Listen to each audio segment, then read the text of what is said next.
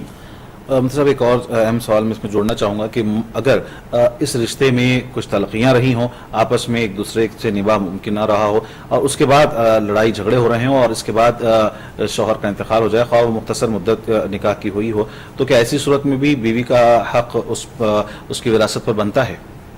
چاہے بیوی اور شوہر کے درمیان تلخیاں ہی نہیں، عداوت و نفرت ہی کیوں نہ ہو، لیکن اگر وہ شوہر بیوی ہیں، شوہر کے موت کے وقت وہ بیوی قانونی طور سے بیوی باقی رہی ہے تو اس کو میراث حق ملے گا، خواہ دونوں میں عداوت رہی ہو، نفرت رہی ہو یا تلخیاں رہی ہیں، کچھ بھی رہا ہو، بیوی ہونا ہی یہ میراث پانے کا ایک اہم سبب اور ایک اہم وجہ۔ جانے سے قبل رانچی سے عبدالغفار صاحب نے ہم سے سوال کیا تھا رفع دین کے تعلق سے، مفتی صاحب سے جاننا چاہیں گے کہ رفع دین کے مسئلے میں بہت سارے لوگ اس وقت الجھے ہوئے ہیں، الجھائے بھی جاتے ہیں، رفع دین کا دراصل کیا حقیقت ہے؟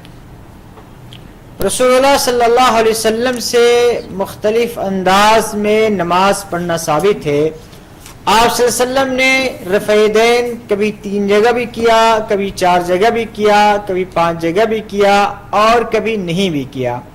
ابتدا میں رفع دین ہر اونچ نیچ پہ ہوا کرتا تھا، پھر وہ ختم ہوا، اور ابتدا میں رفع دین رکوع میں جاتے وقت، رکوع سے اٹھتے وقت دونوں سجدوں کے درمیان ہوتا تھا۔ دونوں سجدوں کے درمیان رفع دین 10 صحابہ کرام سے ثابت ہے، اور خود علامہ البانی رحمۃ اللہ علیہ جو اہل حدیث کے بہت بڑے امام ہیں، انہوں نے صلاۃ النبی میں لکھا ہے کہ 2 سجدوں کے درمیان رفع دین کرنا 10 صحابہ کرام سے ثابت ہے۔ تو سجدے کے درمیان جو رفع دین تھا یہ بھی منسوخ ہو گیا، ہر نیچ پہ اونچ پر جو رفع دین تھا وہ بھی منسوخ ہو گیا۔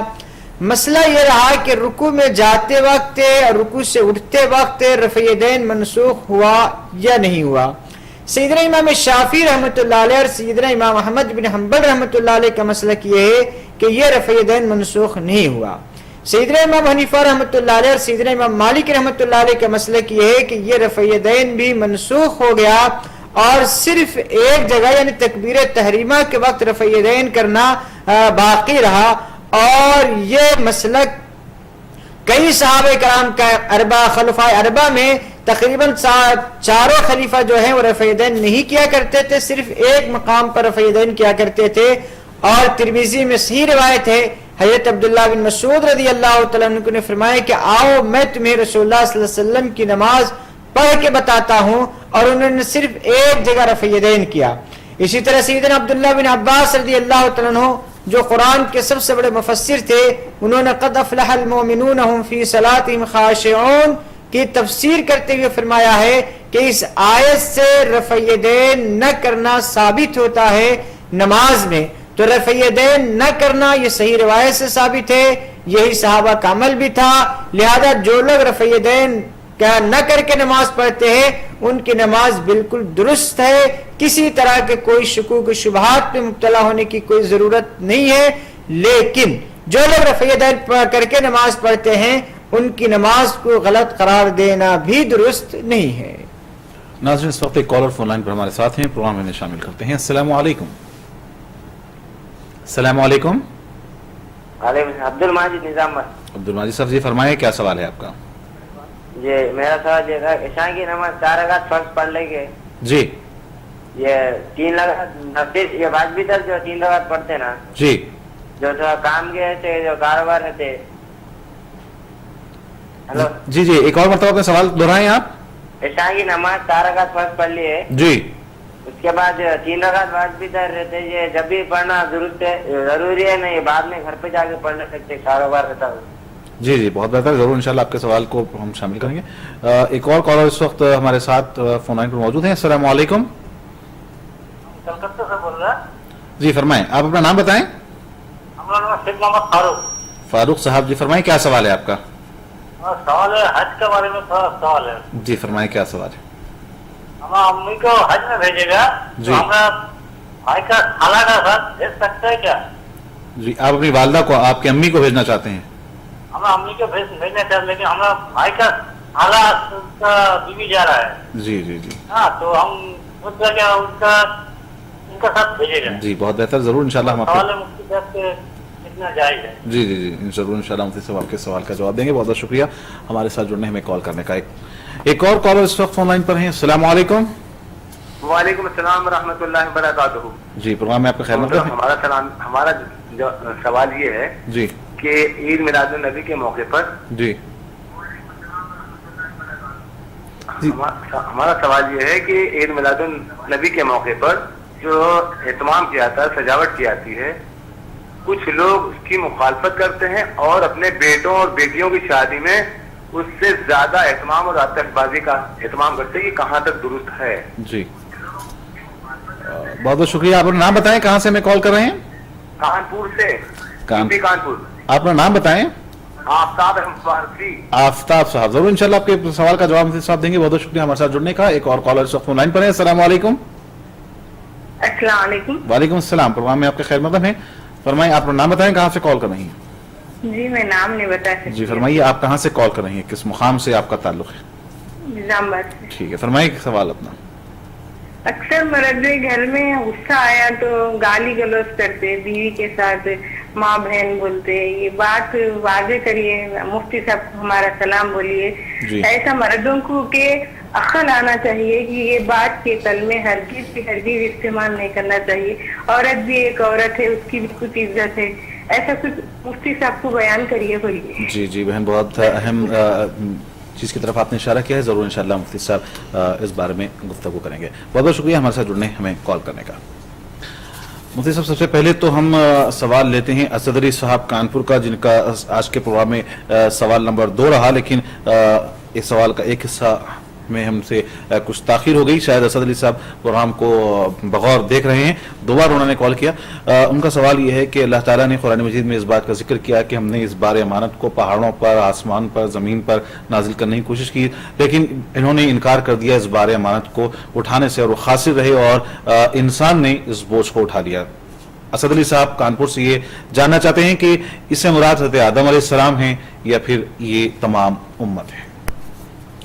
قرآن کریم نے جو کہا ہے کہ حملہ الانسان, کہ انسان نے اس کو اٹھا لیا, یہ اللہ تبارک و تعالی نے حضرت آدم علیہ السلام کی تخلیق سے پہلے, یا بعض لوگ کا قول یہ ہے کہ تخلیق کے بعد اس بار امانت کو یعنی تکالیف شرعیہ کو آسمان و زمین پہ پیش کیا, ان لوگوں نے اس کو اٹھانے سے انکار کر دیا.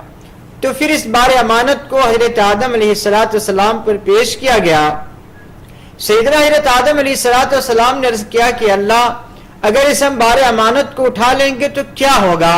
اللہ تعالیٰ نے فرمایا کہ اس بار امانت کو اٹھانے کے بعد اگر اس کی تم نے حق کو ادا کیا تو ہم اس کے بدلے میں بدلہ دیں گے, جنت دیں گے, اور اگر ان تکالیف شرعیہ کو تم نے ادا نہیں کیا, تمہاری نسلوں نے ادا نہیں کیا, تو پھر ہم اس کے اوپر اس کو سزا دیں گے. حضرت آدم علیہ السلام نے اللہ تبارک و تعالیٰ کے اس فرمان کے بعد یہ کہا کہ ہم اس بار امانت کو اٹھانے کے لیے تیار ہیں, اور سیدنا حضرت آدم علیہ السلام نے اس بار امانت کو اٹھا لیا. تو اس آیت میں انسان سے مراد, جیسا کہ سیدنا حضرت عبداللہ بن عباس رضی اللہ تعالیٰ عنہ کی رائے اور تفسیر ہے کہ اس سے مراد حضرت آدم علیہ السلام ہیں.